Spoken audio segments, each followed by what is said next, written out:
transcribed. The Mutual Broadcasting System presents The Mysterious Traveler. Written, produced, and directed by Robert A. Arthur and David Kogan, and starring two of radio's foremost actors, Ralph Bell and Brett Morrison, in The Planet Zevius.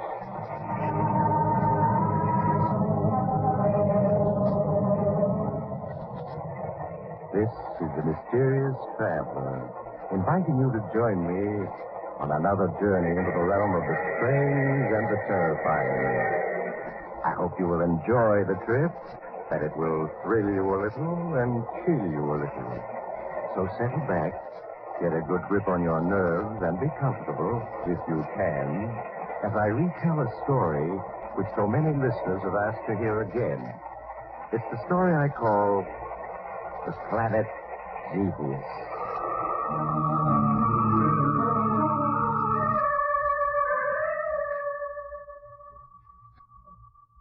Our story begins in a large, darkened laboratory filled with intricate machinery and instruments. A half-dozen engineers are seated before control panels which run the length of the laboratory, while two small, slender men stand in the middle of the room looking up at a large screen. A screen which reveals the celestial heavens to them. The two men follow closely, anxiously, the movement of a pinpoint light across the screen. Signal's coming in much stronger, Commander. Yes. The ship is approaching the stratosphere. I think that this time we've succeeded. Let's hope it all goes well in the landing. Yes, we've waited so long for success. Pay close attention to the controls, men. The IPX-4 will soon enter the stratosphere. Prepare to land it. Pardon me, Commander Destro. Yes. What is it? My name is Vidray. I've been assigned by the Scientific Council to act as historian for the work you're engaged in. I see. Well, you come at a most momentous time, Vidray. If you look at the screen above us, you'll see history in the making. Oh, allow me to introduce Professor Capaccio, our chief scientist. How do you do, sir? I'm happy to meet you. You were saying, Commander, that history was being made this very moment? Yes. You see that small pinpoint of light on the petro screen? Pinpoint of light? Oh, yes, I see it. That is the IPX-4, interplanet experimental ship number 4. This year will go down in history as an epoch-making year. You mean that you actually succeeded? Excuse me. The IPX-4 has entered the stratosphere. Attention, Master Control. Prepare to land the IPX-4. Switch on retarding jet number 1. Switch on retarding jet number 1. Switch on retarding jet number 2. Switch on retarding jet number 2. Instrument reading. Speed, 1,200 miles per hour. Altitude, 60,000 feet. 900, 40,000. 700, 30,000. 500, 20,000. 300, 10,000. Speed, 100 miles per hour. Altitude, 2,000 feet. Signal base crew to stand by. Base crew signal to stand by. Instrument reading. Hovering 500 feet. 300. 100. Flight completed. The IPX-4 has landed, gentlemen. And with it, a new era has begun. An era in which we shall travel through the entire solar system to other planets. You finally succeeded. Yes. And the crew, they came through without any injuries or ill effects? The entire flight was controlled by us from this laboratory. The only crew we had on that ship were animals. The animals are alive and well. The flight vision screen aboard the ship permitted us to see and hear them every moment of the flight. Now there remains but the final step. A flight with human beings as the crew? Yes. We shall start to prepare for it immediately.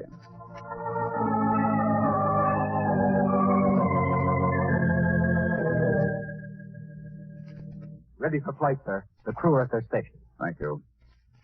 Professor, why don't you show our young friend through the ship while I have a last-minute conference with my officers? Of course, Commander. Come along, Vidray. You'll be more than interested. Well, thank you. I should like to see the rest of the ship.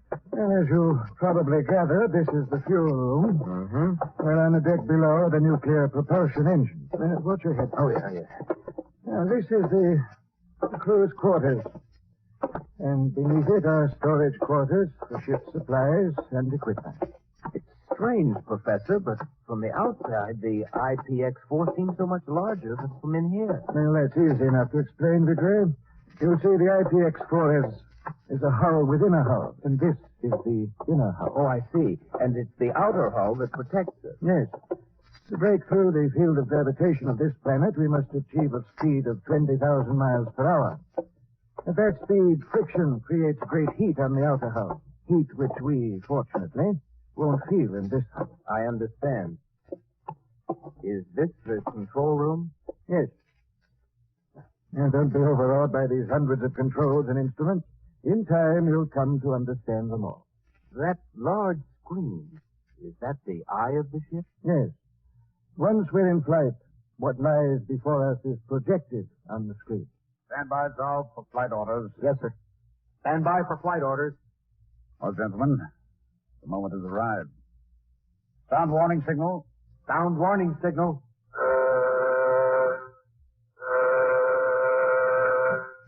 Switch on flight vision screen. Switch on flight vision screen. Establish contact with base. Establish contact with base. Cut in nuclear jet number 1. Cut in nuclear jet number 1. We're taking off, Vidray. Cut in nuclear jet number 2. Cut in nuclear jet number 2. Instrument reading. Rate of flight, 500 miles per hour. Altitude, 1,000 feet. Rate of flight, 2,000 miles per hour. Altitude, 150,000 feet. Don't worry if you start to black out, Vidray. It's to be expected. The crew is conditioned for it. Rate of flight, 5,000 miles per hour. Altitude, 140,000 feet. Rate of flight, 10,000 miles per hour. Altitude, 300,000 feet. This is the crucial moment, Vidray. Rate of flight, 11,000 miles per hour. Altitude, 500,000 feet. Rate of flight, 13,000 miles per hour. Altitude, 700,000 feet. Hear that, Fred, Professor? We've broken through. We're in space. Yes. Rate of flight, 24,000 miles per hour. Flight distance covered, 2,000 miles. We've made it, Professor. With each minute of flight, our speed accelerates. Yes.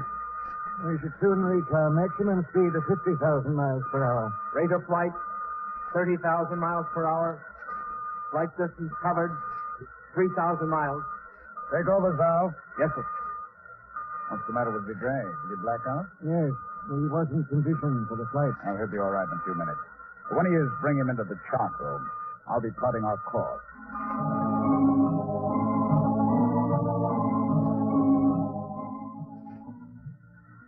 Come in, Vidray, Professor. How do you feel, Vidray? I'm all right now, sir. Have a seat. Thank you. I've just been plotting our course to the planet Zevius. Zevius, sir? Why Zevius? It isn't the nearest planet. Well, that's quite true, Vidray. But through the use of a spectrometer, we've been able to determine that Zevius can support human life. The composition of the air on that planet isn't much different from our own. The air of our planet contains 22.8% oxygen and 77% nitrogen, and traces of other gases. And Zevius? On Zevius, the oxygen content is 20.5%, a little less than our own. The nitrogen content is 79%. Well, we shouldn't have too much difficulty breathing on Zevius. I'm afraid I'm not too familiar with Zevius. How does it compare with our planet in other respects? Well, 3/4 of Zevius seems to be water. The land is divided into 2 continents. Very much like our own planet. Yes. The circumference is approximately 28,000 miles. 300 years ago, our astronomers noted huge explosions on Zevius. For a time, they thought it was disintegrating. But it didn't. Yes, and since those huge explosions 300 years ago, there's been no additional ones. Professor, do you think there might be human life on Zevius? Oh, it's quite possible, Vidre. We should reach Zevius in 60 days. Perhaps, Envy Dre, we shall have the answer.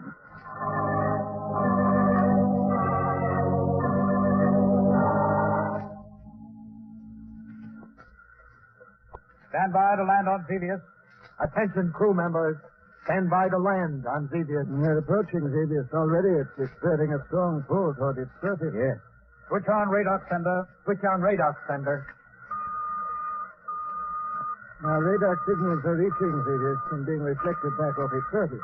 As we get closer, the speed of the signal will accelerate. I see. Cut nuclear jet number 2. Cut nuclear jet number 2.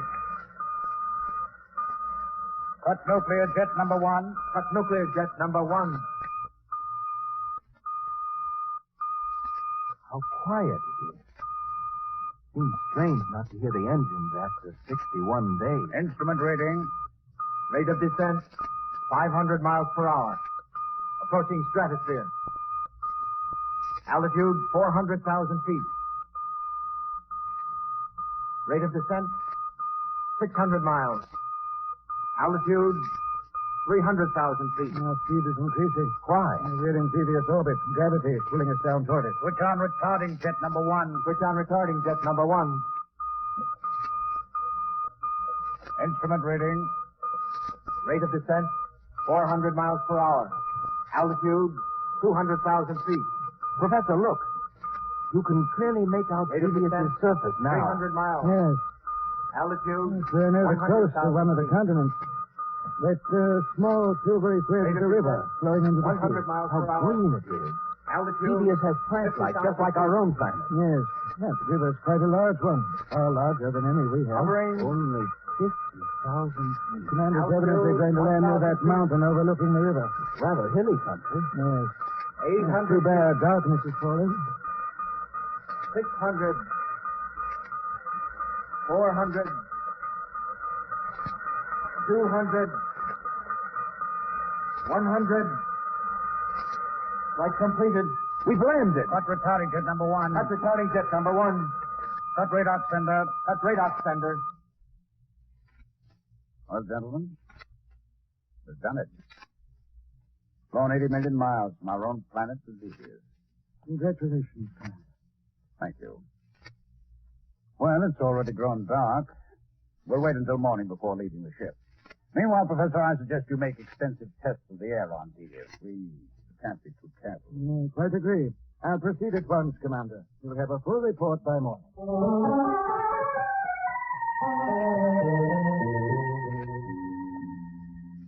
Good morning, Professor. Good morning. Good morning, sir. Well, I've made a thorough analysis of the air, Commander, and it substantiates our earlier findings. In other words, we can live out there. Yes. Well, we may find ourselves a little short of breath now and then due to less oxygen, and we're used to it. It's perfectly safe. Good. I'll give orders to have the nuclear copter assembled for flight. The 3 of us will make an exploratory trip over this area. Be prepared to leave in exactly 1 hour.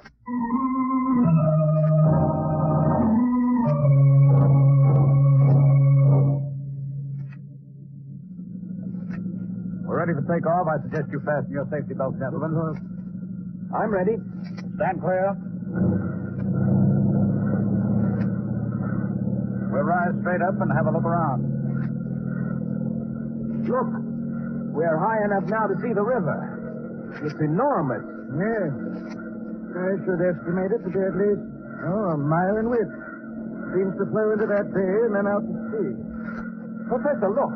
To your left, across the river. Well, when you're pointing to, all I see are trees and greenery. We'll wait till we rise a little higher. Yes. That greenery is growing on top of immense ruins. You see them, don't you, Commander? Yes, I think you're right, Ray. Apparently it's an island. Yes, it is. Let's fly over and have a look. The island itself doesn't seem to be very large. Oh, yes, I see the ruins now. And they're barely discernible under the growth of trees and grass that covers it. Well, where are you going to land, Commander? We'll put down on that huge ruin directly ahead. From it, we'll have a good view of the entire island.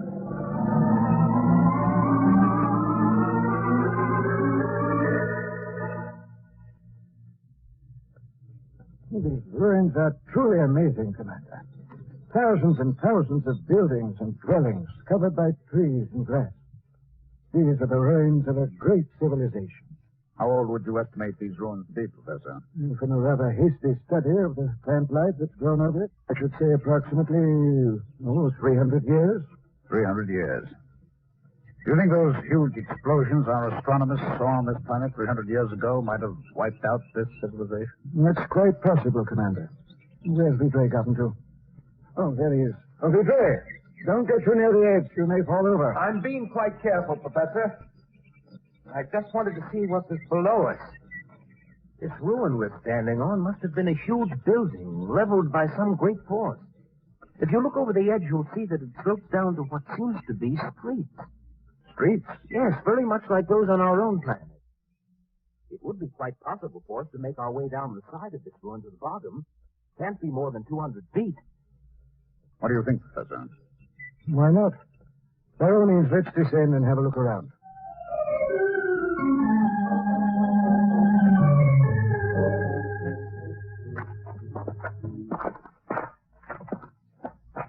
Well, we only have a few more feet. Watch your footing here.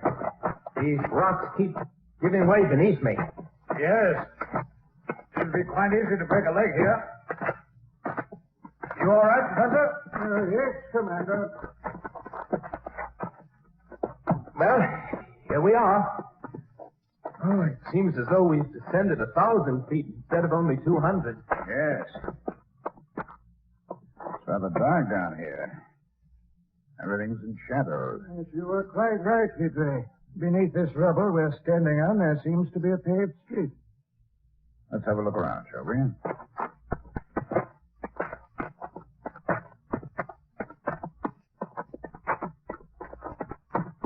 Look at those ruins. They seem to have been huge buildings. Yes. If I'm any judge, they must have been 7, 8, perhaps 1,000 feet high. Apparently, this civilization was almost as highly developed as ours before it was destroyed. Yes. Professor, do you think it's possible that there may be descendants of the people who built this civilization? It's possible, of course, but as yet I've seen no signs of them. Look, there's a building which hasn't been entirely destroyed. Let's have a look inside. Yes, by all means. Perhaps we'll discover objects that will give us more information about the race that once lived here. How huge that entrance is. It looks quite dark in there. Unfortunately, I have a small torch. Come along.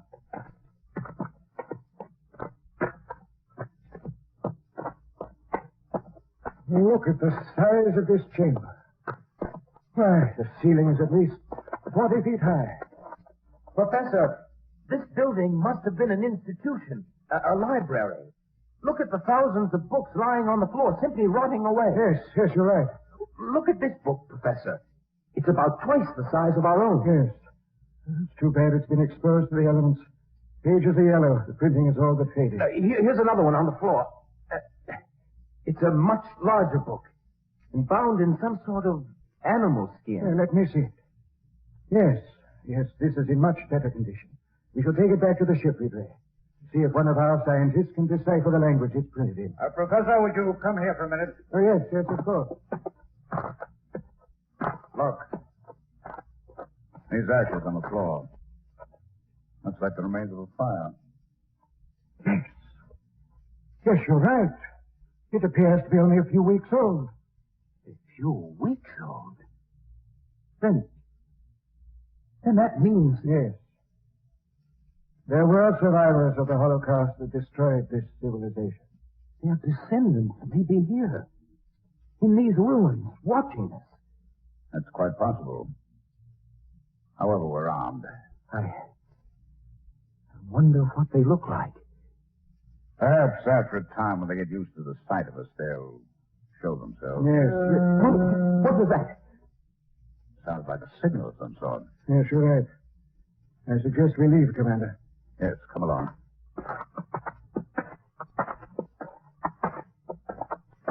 It feels good to get out of that dark chamber. There it is again. Only much closer. There's no need to get alarmed, Vidre. We only knew what they looked like. I dare say we frightened them as much as they do us. I think we're being followed. I saw a huge figure back there slipping from one ruin to another. Oh, nonsense, Vidra. It's your imagining. Yes. Yes, I think you're right. For a moment, I caught a glimpse of someone behind us, too. Well, we're almost at the foot of the ruin, which we descended. We haven't much further to go. Perhaps we ought to fire our weapons as a warning. No. They'd surely take it as a threatening gesture. We don't want to do that. Yes, well, here we are. Let's not waste any time climbing to the top.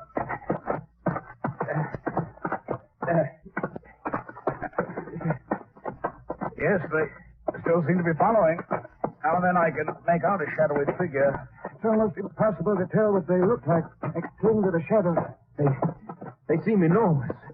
Much larger than ourselves. Doesn't let your imagination unawares.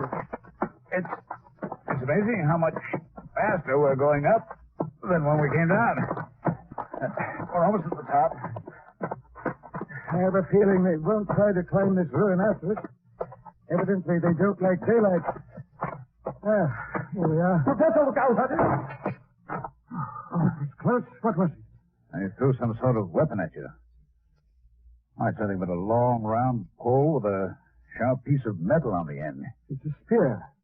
We have them in our museums. It's the weapon of a primitive tribe. Then they must be little more than savages. Yes. And I don't think they'll come after us, but I suggest we take off and return to the ship.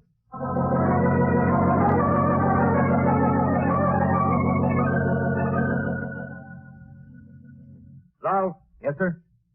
I don't expect any trouble, but turn on the radar system for protection. If anyone approaches the ship, the alarm will go off. Yes, sir. Why are you so fascinated by that spear, Vidra? You've been examining it for 10 minutes now. But it's just that... Well, it's an enigma, Commander. We find the ruins of a great civilization. Huge buildings, dwellings, streets. A city that must have had 4 or 5 million people. What happened to them? We can only surmise, Ridley. Perhaps it was a violent quake, a gigantic tidal wave, or some other huge force that all but wiped them out. And this spear, could it have been hurled by a descendant of that great race that built all that? Yes, it's quite likely. But look at this spear. The man who threw it was little more than a savage. Perhaps the wheel of evolution has slowly turned to its starting point. It's difficult to say. The alarm. Someone's broken through the radar system. All crew members, attention. Report to station. Switch on radar screen. Switch on radar screen. It's too bad night has fallen. Screen reveals nothing but shadowy trees. Yes. What's that? Sounds very much like spears bouncing off the hull. Yes, we're being attacked. Well, those spears can certainly do us no harm. Commander, look at the radar screen. That's a huge figure. It's hard to make out. He's carrying a burning torch. Yes. South. Yes, sir. If that figure carrying that torch attempts to approach, fire on him with a ray beam. Yes, sir. Look, he's running towards us. Yes, he's out to set the ship on fire.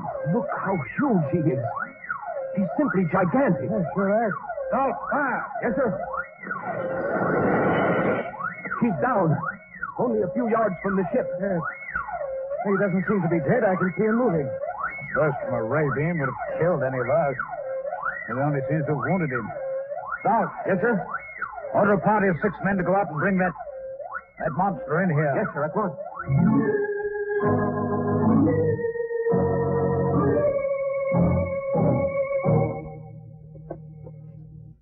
They're bringing him in now, Commander. Yes. Bring him over here, man. He's much too big for the bed. All right, lie him down on the floor. Good. That's it. He's dying. I'm afraid there's nothing we can do for him. Trying to say something. If we only knew his language.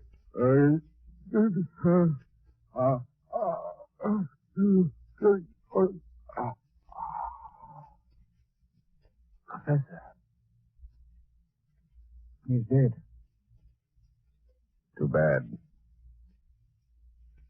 Sorry we had to fire on him. I was hoping we could establish friendly relations with the people of Zevius. Look at the size of him. He's gigantic. Even larger than I thought. Yes.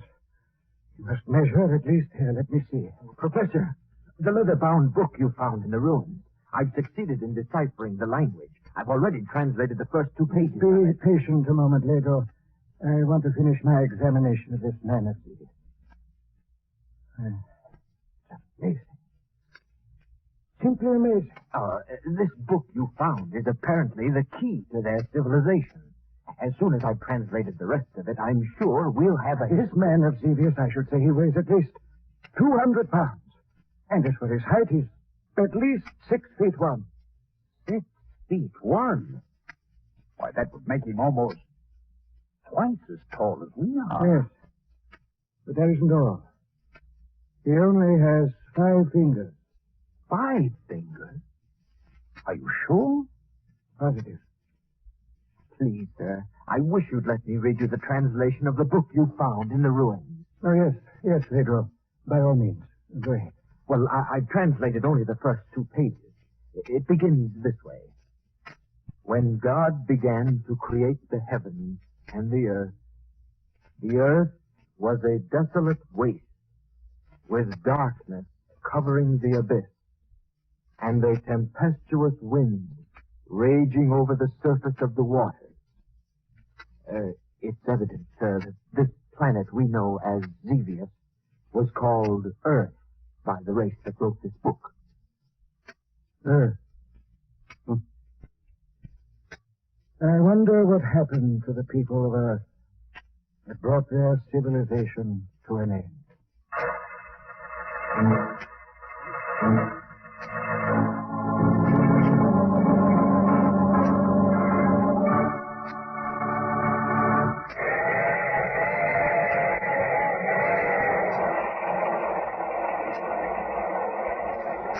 This is the mysterious traveler again.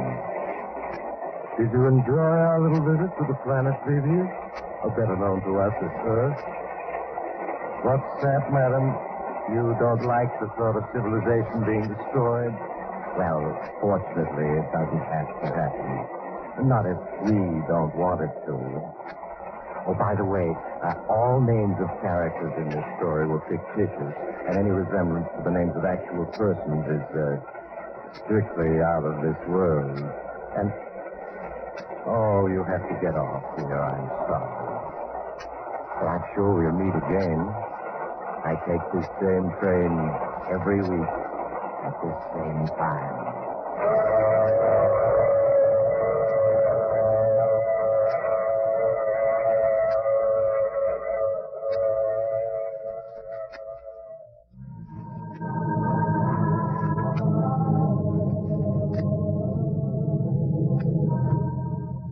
You have just heard The Mysterious Traveler with Maurice Tarplin in the title role. Others in our cast were Ralph Bell, Larry Haynes, and Lawson Zerby. All characters in this story were fictitious. Any resemblance to the names of actual persons living or dead was purely coincidental. Original music composed and played by Al Finelli. Phil Tompkins speaking. This is the Mutual Broadcasting System.